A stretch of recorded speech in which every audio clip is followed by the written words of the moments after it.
Hey everybody, another episode of Inside Tabletop. I'm here with Chris. What's going on, everyone? From Lords of War Games and Hobbies, my pet retailer, who I convinced into having a YouTube channel.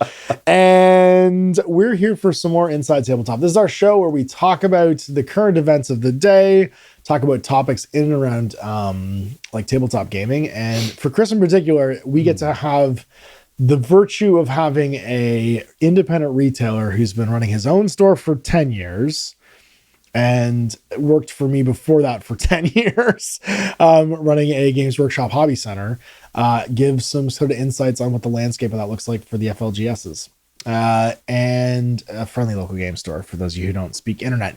And my name's Ash, and of course I am your host here on Guerrilla Miniature Games. We record this segment live in front of the patrons. They are hanging out in the chat. We go back and forth, basically doing like a garbage time segment where we take questions and talk about things, and they suggest topics. And one of today's topics was, and this kind of like hybridized in our brain for something you wanted to ask me about, how do more independently created or small batch, small boutique games get into local game stores? Because that is a hurdle in between the big stream pop culture games. And what got you thinking about this?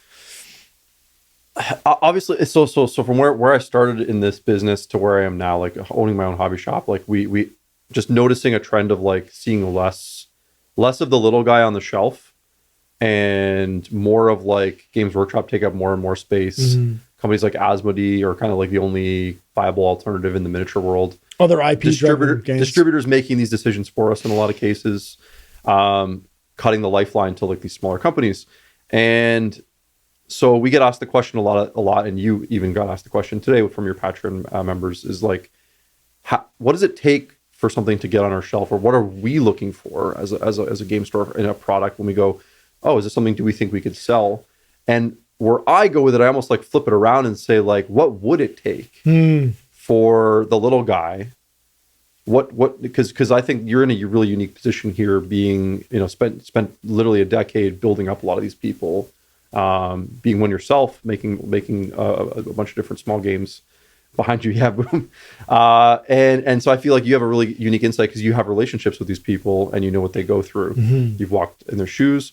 And I'm on the other side too, because we both walk between worlds, right? And so I think it'd be an interesting discussion to just say like, how do we combine those two things together and get to a place where like what would it take?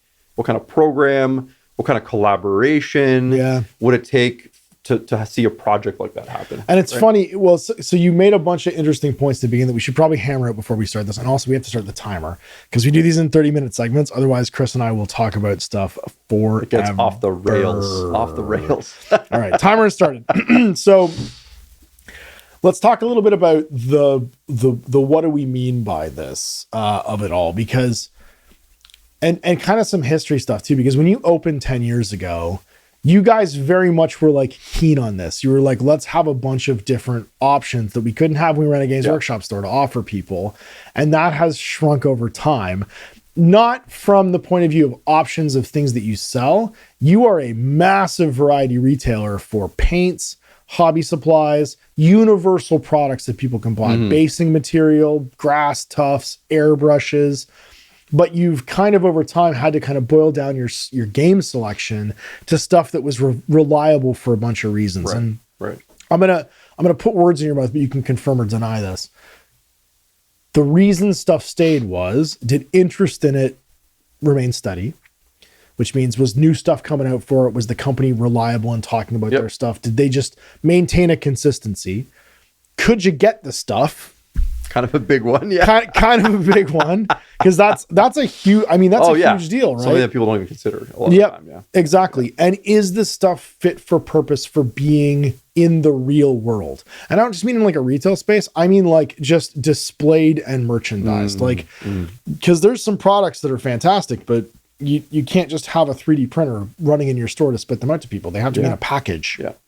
They have to be ready, and they have to be designed in such a way that somebody who has no idea of like the moving pieces, maybe besides or behind some of this boutique stuff, they don't know how it works. Like if I wanted to get into early, let's say like one-page rules, I need to own a 3D printer. If I don't own one or know how it works, That's just like, I'm outside that Venn diagram. Immediately. Right? Immediately cut off from that. Yeah. That doesn't mean I can't make effort, and people will immediately in the comments be like, but you could just find someone or learn how or do this. And it's like, you're right. But You're talking about extra steps. But you're adding steps to my potential purchase, right? You're putting things between me and that and spending that money with you, the retailer. And the reason that popped into my head immediately was I just reviewed One Page Rules' starter set, which they have on Etsy. They have one for Grimdark Future Firefight and for Age of Fantasy Skirmish. And that's them. And I see this now, like attempts, these like overtures being made to having physical products by companies that were more boutique and more digital beforehand. So if we take those three things as granted, how important are they to you? Like, can you confirm what I'm saying? Like, I don't want you just to agree with me and just nod. Like, is it important to you that stuff, that people maintain interest in that stuff, that doesn't spike and crash? Because you've had products like, let's say, Star Wars Legion, or Marvel Crisis Protocol, where the interest starts really, really high, and then what happens to it? Yeah, I think like it is important. Obviously, there's no guarantees. Like, no. And that's the thing is like anytime you're going to bring in a new product, like the Games Workshops and the Magic the Gatherings are like the exception. They're not the rule, right? Like they like they call them pillar products for a reason. Like you can build around them, but like any other game you're bringing in, you know that like. Yeah, it could be great for a while, and then it could be nothing. It could be... Well, and the IP-driven ones are more subject to that, because if there's a movie for Marvel, 100%. It gets more exciting. If 100%. there's a movie for Star Wars, it gets more exciting. Warhammer's constantly releasing little bits of things at a time. Yep. So it's the excitement levels, the interest stays kind of consistent. Whereas like the spikes and crashes, Song of Ice and Fire, all of that stuff, it's like, is there media presence? Yes. More excitement. Does it go away? No. And we talked about this before, like Games Workshop gets to drive their own excitement for their own brand, whereas those companies are completely, people making the miniatures for Star Wars have no real agency or say in like how popular the brand is, unfortunately. That's right? it. Like, you can play inside that sandbox that you've rented. That's it. So I think even with all that, even all that risk and everything like that, it's still a chance we want to take, like, and I think you're making sort of like an ideological choice, if you will, because there isn't a massive business case, I don't think, for necessarily bringing in like a small boutique game. Yeah, it's more like, we can make some money doing this, but also we want to do this because we're already there. We're running a hobby store business, right? We're already doing X thing because we want to, not because we have to. So it's just another one of those things. And I think so. You go to the other points where like, can we get it? That's the next stop, right? Mm-hmm. And that's where a lot of I'd say in the last 10 years, that number 2 point has been really dicey in a lot of situations, right? And that's where you see like distributors getting a little bit more concerned with margin, and like maybe a small miniature game has too many SKUs. It's just too annoying to carry. The turnover rate isn't big, and like distributors care about like that turnover rate, more than maybe I do. Well, and what looks hobby shop, well, right? It's funny because when we come to like the part 2 of this, where I start giving advice, we'll talk about that, because having a retail part of your merchandise and having a distributor part of your merchandise and having a web part can be 3 different product lines. Yes. And I think the problem is that a lot of people just assume like, well, I make this product, I'll just ship it to the distributor and then they'll sell it. It's like, they don't need what's on your web store doesn't need to be what goes to a distributor. It doesn't need to be what goes to retail. And I think people make the mistake of being like, it should all go. And that's not a curated version of what you make. That's just throwing them everything and hoping they understand how to sell it. Right. Which can be a mistake. So like you said, like that, being able to get it, there's a bunch of steps that needs to get you there to be either through a distributor or direct sales. And both those have their individual challenges. But if you can't get it, or if they run out of stock, or if X or Y, then it's not something that you're interested in having, because inconsistently having something is going to create an inconsistent expectation for your customers, right? I go back to that. I hate to punch these guys all the time, but like Night Models, like such a great example of like how to bungle a distributor relationship, right? Like they have like a million billion little blisters of things, and they would make these like indiscriminate decisions about like changing barcodes on the same item like every time they ship a so like if you're a big distributor and you're just trying to scan products into your system and like efficiently get them and you're having to like, why isn't this scanning, this is what's in our system, and like just little blips like that. It's like such a small detail, but like it's these people that are like, this is just an inconvenient thing, It's already not a product that's making us a lot of money.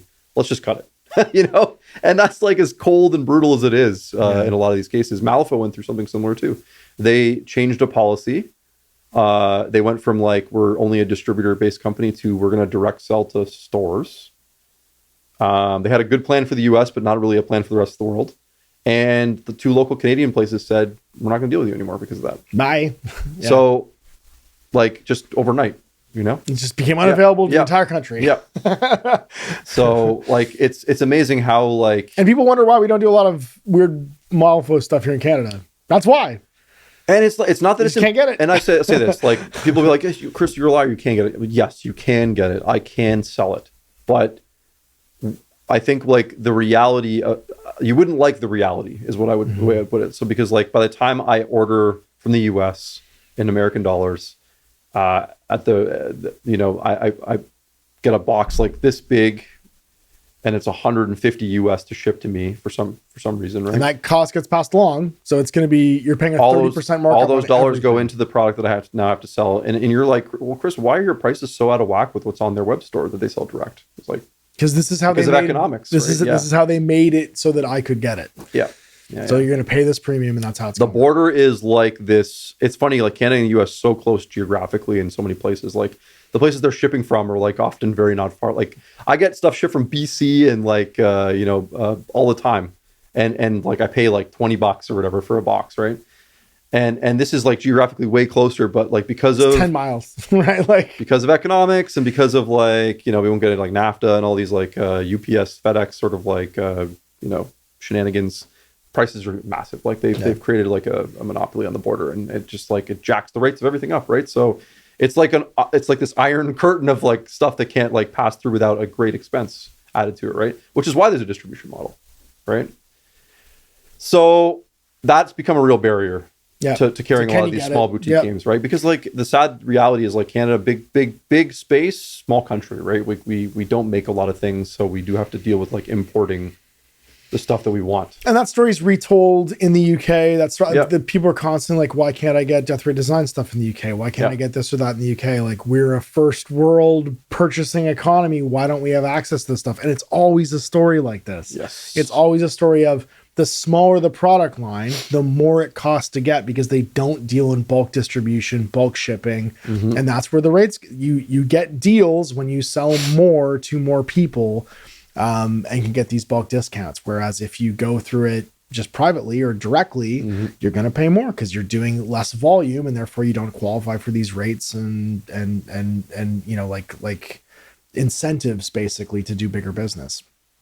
So let's talk about then what the realities are. And we should talk about the fit for purpose thing.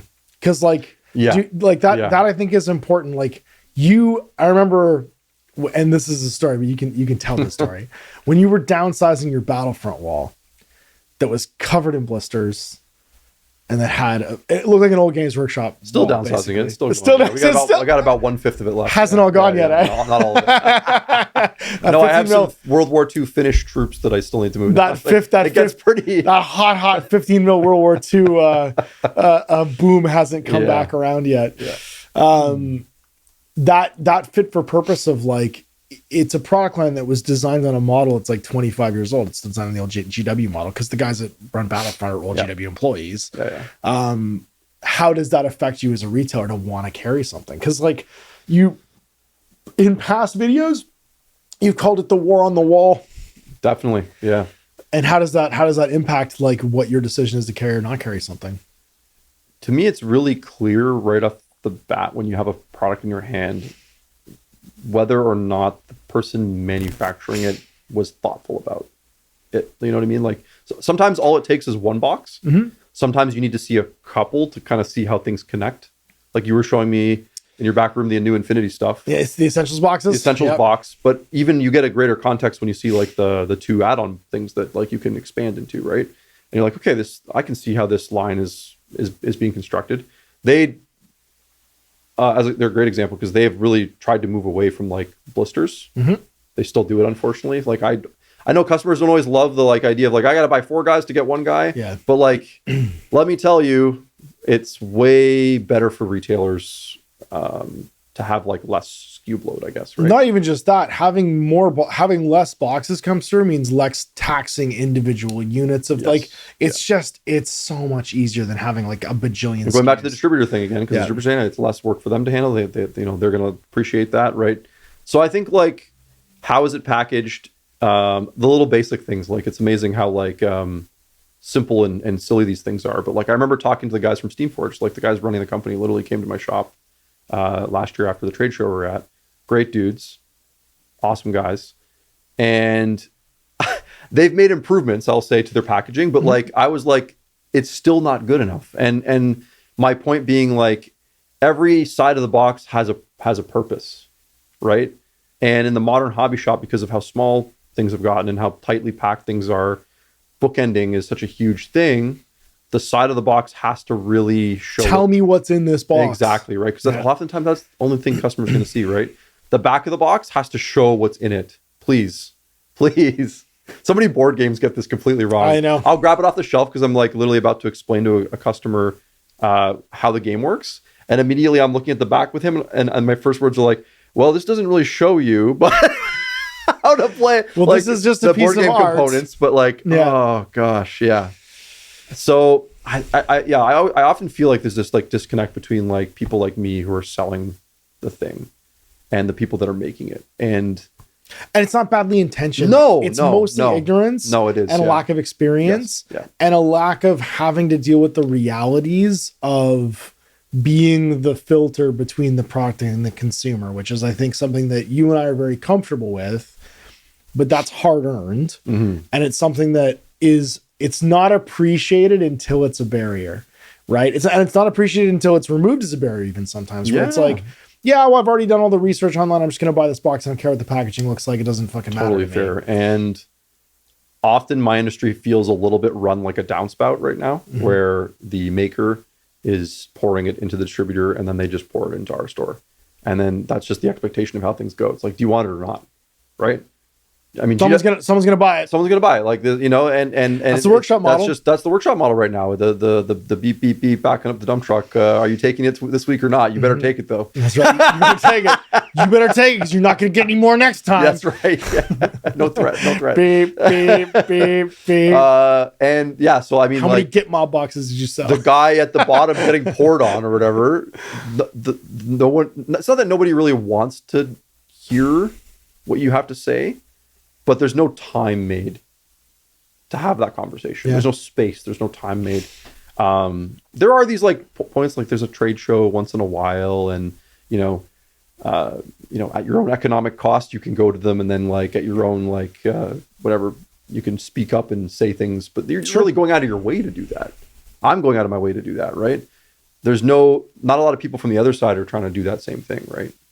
Which is, I've always found pretty curious. Well, and there's no difference for the consumer, right? The consumer doesn't care for the most part. No. And if they can see something online, they wonder why it doesn't exist in your store. And I'm going to say the words now. Yeah. Algorithmically, I'm going to do it. Yeah. It's 1, 2, 3 Trench Crusade. Oh. It's like, why don't you have this? I want it. It made this much money. Well, you guys are going to be, and the pressure that puts on these fabulously talented creators like, Mike Francina and the team behind Trench Crusade to suddenly be a Games Workshop overnight. The consumer doesn't care what the gap is between their understanding of what that would look like and then you as the retailer, right? So it's just 1, 2, 3. Where is it? Yeah. Why can't I buy it? Why can't I have this now conveniently in front of me? Yeah. And that's not an indictment of the consumer, because for the most part, that's their expectation, because that's what everyone's done. Yes. Right. And they've moved into that model. So we're at the halfway points. This is perfect. Let's talk now about what I think that would need to look like, and what you if you are watching this and you are a small boutique creator, how you can think about that transition. Because let's talk about the way this used to happen to the way it does today. The way this used to happen is if you were a small batch creator, you made a game, maybe you had a model line, you printed rule books, you had physical objects that you had. You had to do that to even get someone to look at it. Now there's a layer before that where you can just have files. You don't even have to have the physical objects, and you can be making money and selling stuff. So the space between being able to be a business and being able to exist in physical space as physical product has never been wider. Right. Because you can make money right at the beginning now by selling your digital media all the way through into selling physical media. And One Page Rules, the OPR model, is, I think, the best example of that kind of transitioning over time. In the old days, before you could do that, though, you had to make something. Maybe you and the marketplace of ideas wasn't the internet. The marketplace of ideas was at conventions. You demo it at Gen Con, you demo it at Adepticon, you'd show your game off to those people. And almost like a finished product, right? And it was almost a finished product. You have to bring it all the way to finish. Yeah. And so you could bring it all the way to finished as best you could understand it. But then you got this institutional learning by actually going out and trying to sell it. So the creators had an opportunity to learn from having to do what the retailer was going to do, right? Because they had to go to a physical space and talk to customers and see what it looked like to put it on shelves themselves. And I think they had a shared experience with the physical retailer that is maybe missing now in this environment. And so I can hold up some examples of people I think are doing it really, really, really well. Connor and Ben, for instance, at Blacksite Studio. And we'll talk about this when we talk about collectivizing that a little bit. Yeah, like that was, it's funny because I literally brought this up as an idea to you. It's like I pitched Blacksite Studios to you. And for Canada, you did. Yeah, and you're like, well, Chris, that exists already. That already exists. And I was like, oh. And you didn't know. I didn't know about it. No, right? No, Really, as a retailer. I knew who they were. I didn't know that that's how they operated. Yeah. But Connor and Ben's journey, if you look at the guys at Blacksite, is doing that exactly. Collecting a bunch of different talented people, making their own products as well, making their own physical objects, going to trade shows, right? Going to Adepticon, going to these places, putting their stuff up and selling it.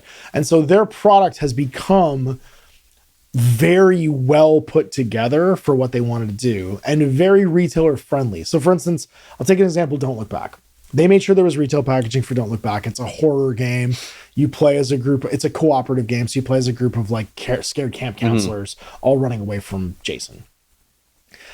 When they made expansions for it, they made them modular. So from your point of view as a retailer, it was, so here's this box. This box has everything to play the game in it, the essentials. If you want to add to it, here's all these little VHS tapes that are all bookshelfable that you can put next to that box. And each one adds a new layer of experience to this game.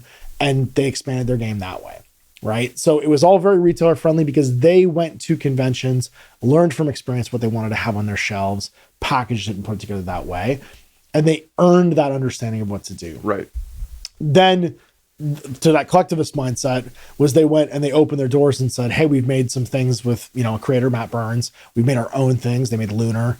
And now it's like, hey, we would love to work with other creators and we've created a platform for doing that. And in doing so, they've managed to grow to a place where, especially for the US, they can fulfill that hobby niche role. They deal with retailers all the time and you can see their products on shelves because of it.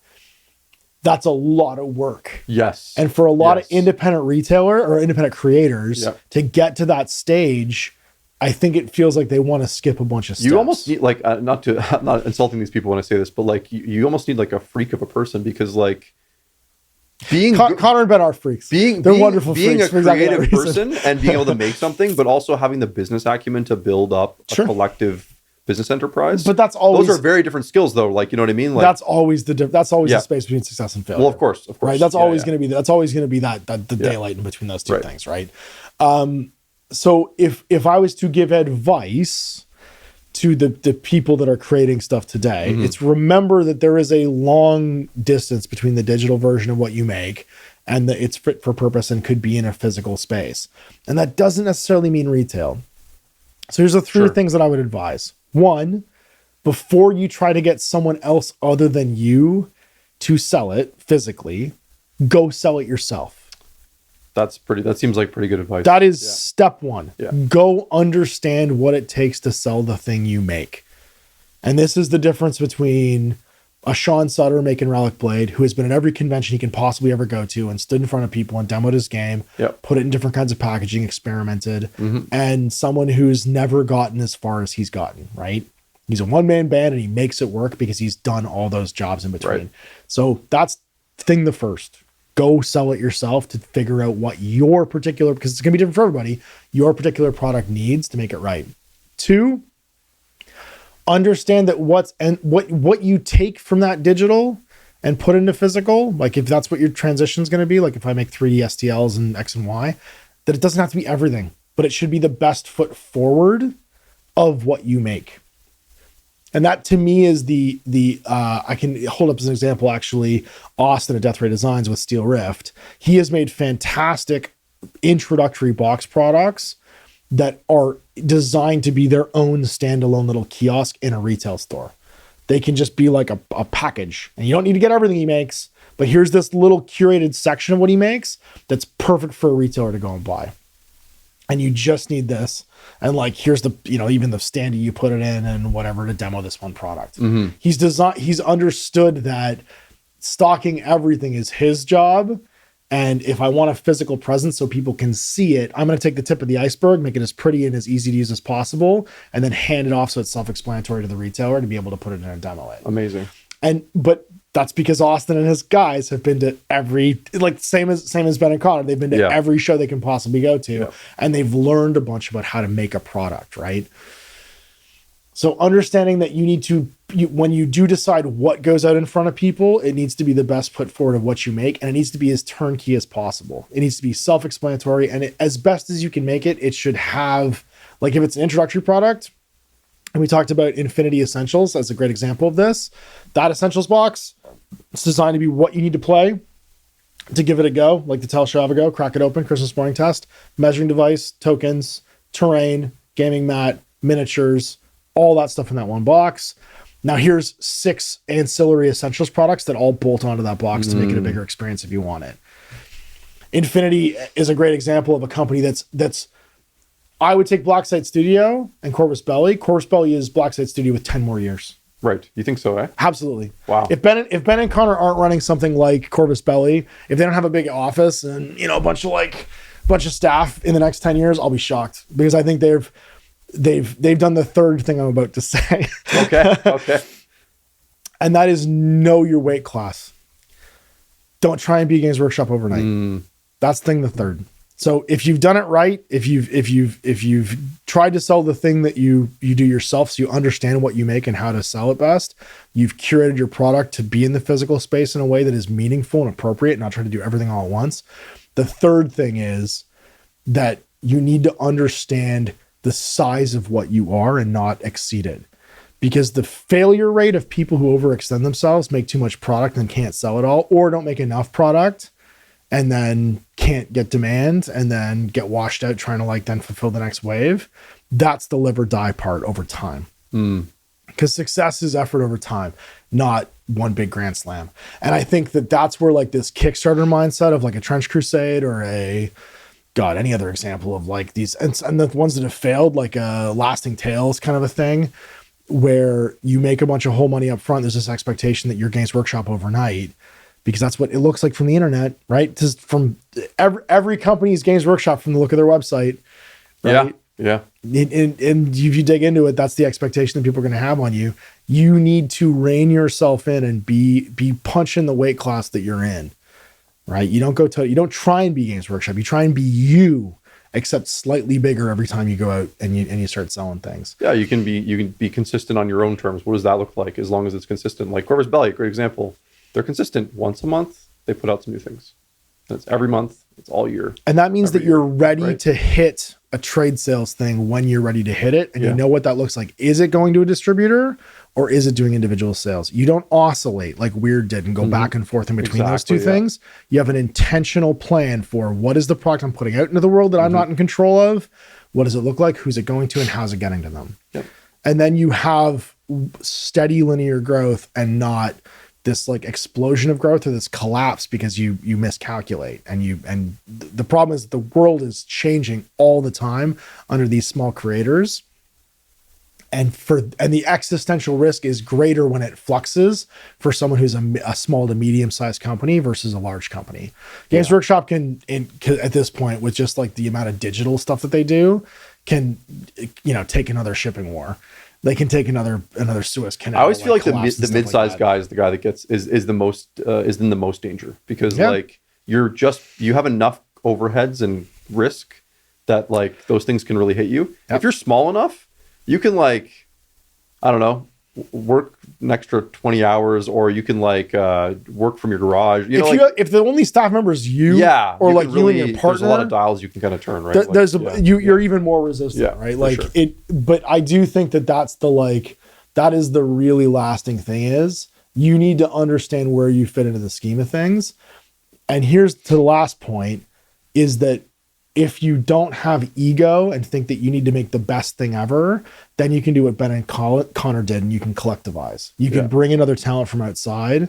You can collaborate with Molev. You can collaborate with, Matt Burns. You can collaborate with all these great designers and make something that is greater than the sum of its individual parts could be by themselves. And that's where, like, we'll almost circle back to where we were at the beginning here, but like, that's where my fantasy is that there is these like, maybe there's just one, maybe there's a couple of them, but these collectives of like smaller makers that can figure that part out. They can share booth spaces at conventions to lower their costs. They can come up with, like you said, a curated planogram for a hobby shop that they have like this is $1,500. You get a core game from 5 of our games, and you get these expansions, and it looks like this, and this is how you set it up in your store. And these are like the sales notes for everything. And we're going to call you the week after it shows up and talk to you about it.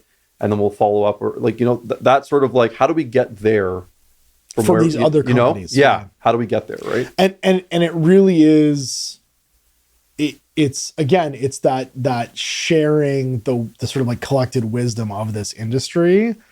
But I think if you don't have those 3 things that I just described in order, you're looking for a cheat code. Yeah. And everybody's looking for a cheat code because the world is full of that right now. Everybody wants like the quick fix. Everybody wants the answer. Everybody wants the dating advice that's going to let you brain hack the person you're attracted to into being attracted to you back. Like, that is the fucking curse of our society, is that most success is based on the experience you earned through failure. And most people aren't willing to put in the time to fail enough to get to succeed.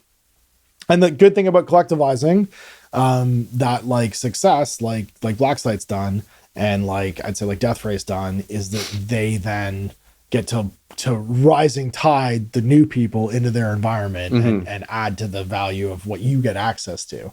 So will it happen? What does that mean in the end, that someone like you who's an independent retailer gets access to more high quality products? I think so. Do we exist in a society that's looking to do that right now? Probably not. Doesn't feel like it. It doesn't feel like it. Yeah. It doesn't feel like it. I think that there's more growth opportunity at the beginning of all these ideas, where that digital marketplace and that digital playground is. But I think the consumer expectation is still that somehow it lands into a real space where they can play it with their friends and hang out in the basement of your store and play games. So there's a lot of daylight in between those two things. And I do think that one of the problems is there are less and less physical forums even for people to go and audition their shit and go to those conventions. Definitely. Like, Adepticon is going to be very different this year. It's going to be in a huge, glittering international center. Oh, we did it.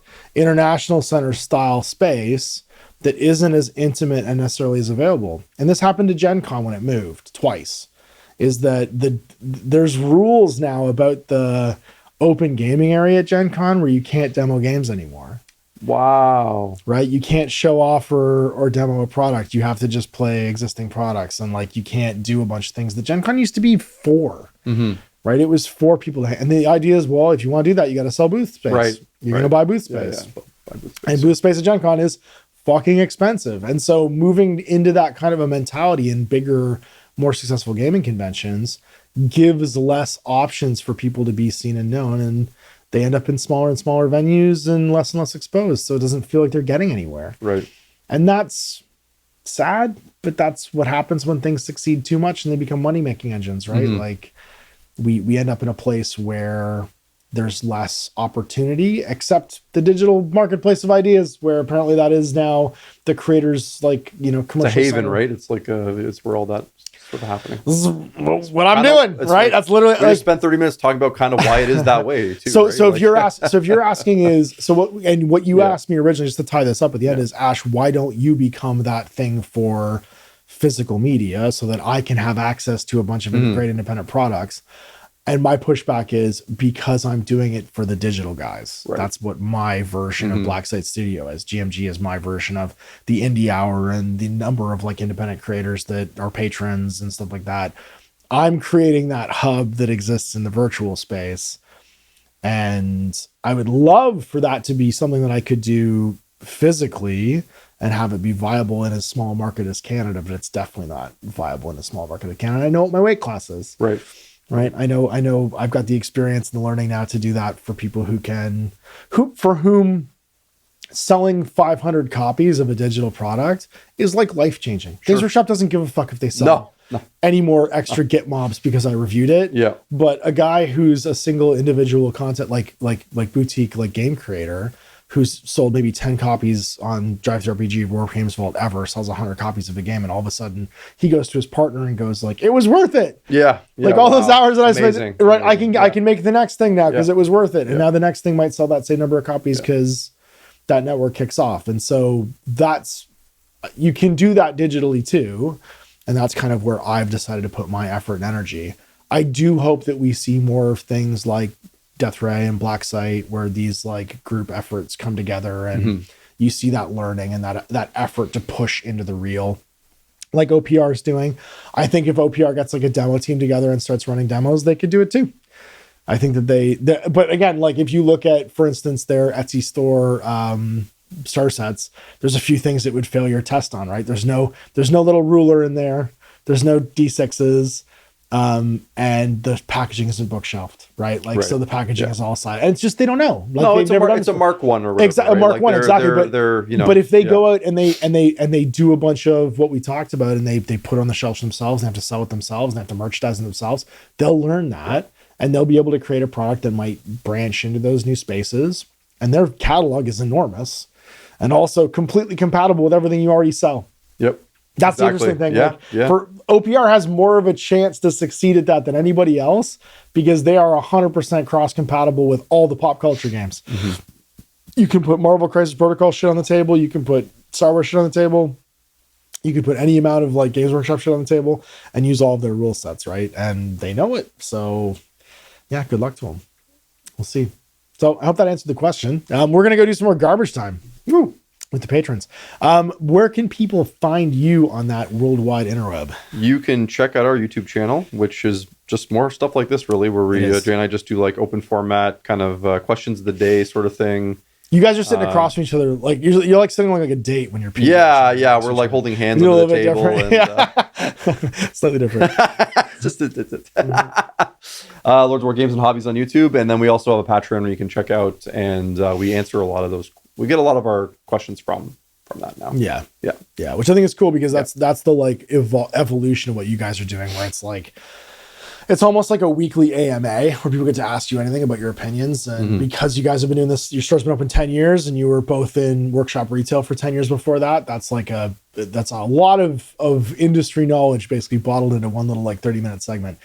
For me, we do a bunch of these shows live. I talked about the Indie Hour. We do the Indie Hour live every week, where the patrons pick an indie game and I pair it up with a similar kind of indie game. We do the Monday show, which is more of like an Ask Me Anything or it's more like a news show than this is, right? Where like current events and stuff like that get talked about. And then we do this live, Kristen, usually once a month, and we do a mailbag questionnaire, which we do the more personal, dark questions get answered in the garbage time in between segments. And you can join in on those if you're on Patreon. Basically, it goes for like the day, like it goes for like 4 or 5 hours while we do these conversations. And yeah, we're gonna go off and talk to some patrons. I hope you guys enjoyed this segment, and we'll see you for more Inside Tabletop next week. Thanks, guys. Bye, everybody.